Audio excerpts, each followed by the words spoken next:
취재 수첩.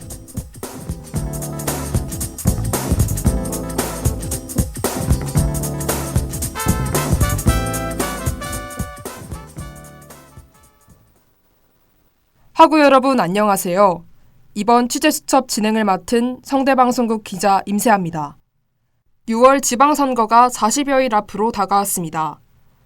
이에 정당들은 이번 지방선거를 대선의 연장전으로 보고 총력을 다할 것을 예고했습니다. 이런 상황에서 중앙정치권의 유명 정치인들이 원래 주력하던 지역구 대신 다른 지방으로 이동해 출마하는 현상이 나타나는데요. 비합리적인 연고주의 타파에 대한 기대와 지방자치가 중앙정치 논리에 경도되는 것에 대한 비판이 양립하고 있습니다. 오늘 취재수첩에선 한국 지방선거에서 지역 기반 연고주의는 약화되는 반면 중앙정치와의 상관성은 노골화되는 경향을 살펴보고 이를 둘러싼 대립적 평가와 배경에 대해 알아보겠습니다.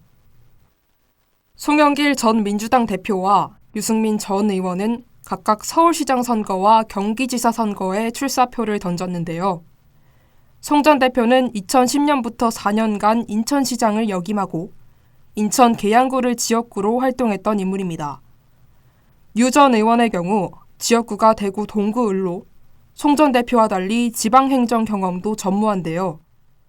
이외에도 충북지사 선거에선 꾸준히 안산시를 지역구로 활동했던 김영환 전 의원과 서울 서초갑에서 3선을 지낸 이해훈 전 의원이 출마를 선언하기도 했습니다.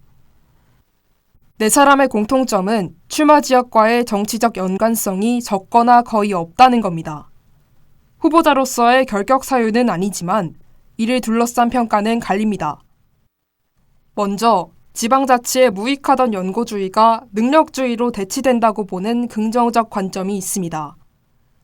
지역 주민들은 중앙정치의 유명 정치인들이 유능한 지자체장으로 일하는 걸 환영하게 된다는 시각입니다. 반면 지역의 중요 현안이나 공약보다 정치공학이 더 주목받으면서 정책 대결의 장으로서 선거의 의미가 퇴색됐다는 지적도 나오는데요. 정당들이 당선 가능성만 보고 후보자를 내세우면서 중앙 권력과의 연관성이나 정권 심판론이 횡행하는 점을 비판하는 겁니다. 그러나 지방선거 후보자와 출마 지역의 연관성이 감소하는 현상을 이해하기 위해선 단순히 지역적 연고가 약한 인물의 출마가 바람직한지를 가르는 1차원적 판단에서 더 나아가야 합니다.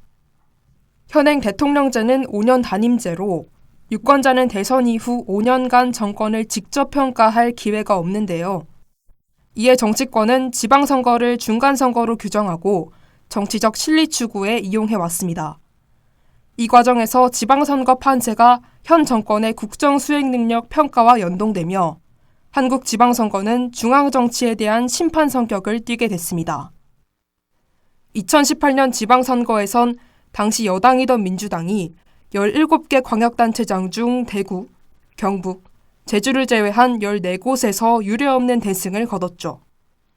당시엔 탄핵 이후 출범한 정부에 대해 여전히 높은 지지율이 유지되고 있었고 투표 전날 싱가포르에서 북미 정상회담이 열리며 현 대통령의 외교 정책이 긍정적인 평가를 받기도 했습니다. 지난해 4월 재보궐선거의 경우엔 정권 심판을 외친 국민의힘 오세훈, 박형준 후보가 각각 서울시장과 부산시장에 당선됐는데요. 1년 뒤 치러진 대선에서 윤석열 당선인은 두 지역 모두에서 이재명 전 후보보다 높은 득표율을 기록했습니다.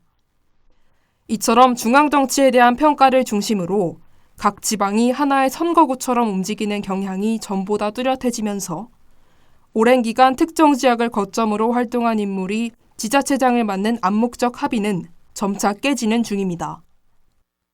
물론 정치를 잘해 유명한 인사들이 여러 지역에서 자유로이 활동한다면 지방 발전에 도움이 될 수도 있습니다.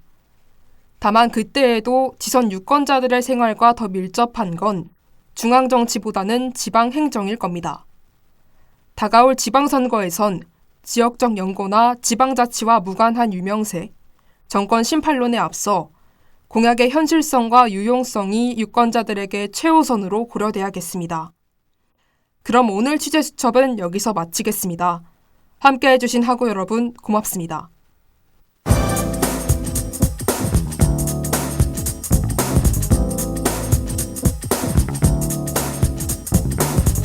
지금까지 취재 임세아, 기술 이서연, 그리고 진행의 기자 임세아였습니다.